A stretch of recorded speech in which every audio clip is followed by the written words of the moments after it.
Unfortunately, I think they're right. Yeah, I honestly do, and I think the tactics of throwing your best 11 out there and hoping for the win, I think it doesn't work nowadays. And unfortunately, we've seen a decline with Steve Bruce in management, and it's been at Newcastle. It was prior to that as well. He had a few promotions, of course, and you don't manage 1,000 games and not have some kind of awareness. But I think it's a little bit outdated, and I think the Newcastle supporters will be pleased to a certain extent, not because they're personally attacking Steve Bruce, but everyone was blaming the poor players, and that's been proved wrong now. Now Eddie Howe's come into Newcastle, that's been proved wrong.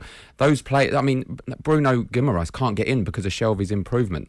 Ryan Fraser is improved, and he is taking pleasure really in digs at Steve Bruce without actually saying it. We hear this in interviews with Ryan Fraser, and I get out of that he's digging the previous regime. So unfortunately, it sounds harsh, but I think the fans of Newcastle will be happy that this is happening. Is it some kind of record that we're nearly in March and Steve Bruce has managed 2 clubs this season? He's got a 0% win rate. I mean, that can't really have ever happened. Why are you taking pleasure previously in that? I'm not taking pleasure in it because actually I've been a big advocate of Steve Bruce. I think he was harshly treated by Newcastle fans, but it hasn't started well for him. There's no question about that. I guess if you're defending Steve Bruce, you would argue that the rot when it came to West Bromwich Albion had already set in. That's why Valérien Ismaël was relieved of his duties. I saw West Brom actually on the very first day of the EFL season at Bournemouth, and I thought they'd go up.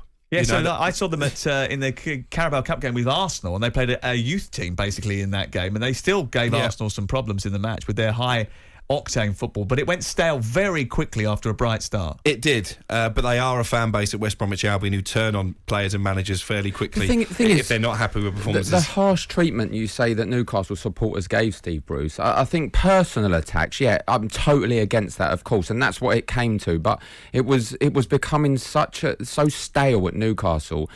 I think any other manager, and I don't know Steve Bruce, I'm led to believe he's a real nice guy, and I'm sure he is, but when we talk about management, which is what I'm looking at, he wasn't good enough at Newcastle, and he had a massive decline. The only reason he finished, I think, 13th in the first in the league was because everyone else was so poor. A couple of wins, and they shot right up. His record wasn't much worse than Rafa Benitez, who's lauded as some kind of god. But talking about management, up St James's Park, as you were saying, and methods and outdated methods, there was Steve Bruce. You just heard him talk on this programme, digging out the players. They're not performing to the standards that he expects.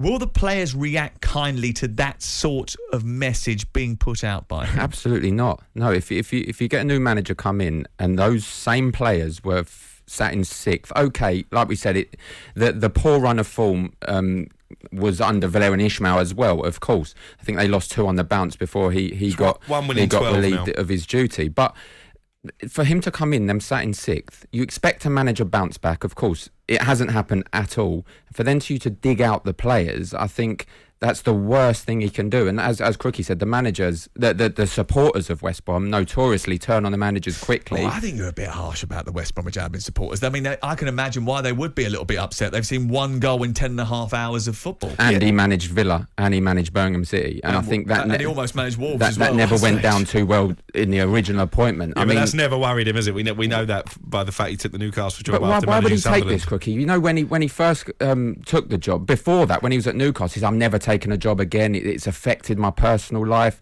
And then you take a job like West Brom, which is a difficult job. Of course, they're a big club wanting promotion. It's not started too well. But he's got a great record of getting teams out of that division. Has he?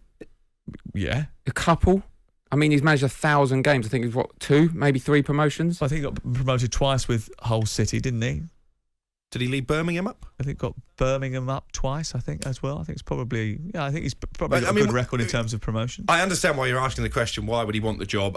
I don't think it's necessarily financially motivated, although he's not there for £50 a week. I think it's a drug, isn't it, for Steve Bruce and for football managers. Well, we spoke about Mark Hughes and Bradford yesterday. yesterday. I mean, that was a strange decision from him. But you know what it's like when you're out of the game, you want to get back in. Again, maybe the easier option for Steve Bruce would have been to go and sit in a television studio. I think he deserves credit. Or go on the cricket tour, which is about to start on talkSPORT. Well, I mean, what I will say, over 1,005 games. I mean, you've seen the decline from Aston Villa, 45% winning. Sheffield Wednesday didn't do much. Obviously, not many games, 38. Newcastle, 28. It's declined. It's now on 0. I mean, there's only 5 games in.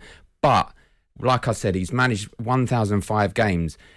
if anyone's thick-skinned enough, it's going to be Steve Bruce. Yeah. And you know, if he can turn it around, I'm sure he's going to give it his best chance. Wonder what Baggies fans think about what they saw last night and what they heard from Steve Bruce last night. 03717 223344 is the number to call if you want to give us a view on that. Jim White and Simon Jordan. Monday to Friday mornings from 10 on AM, on DAB, via the talkSPORT app and on your smart speaker. talkSPORT.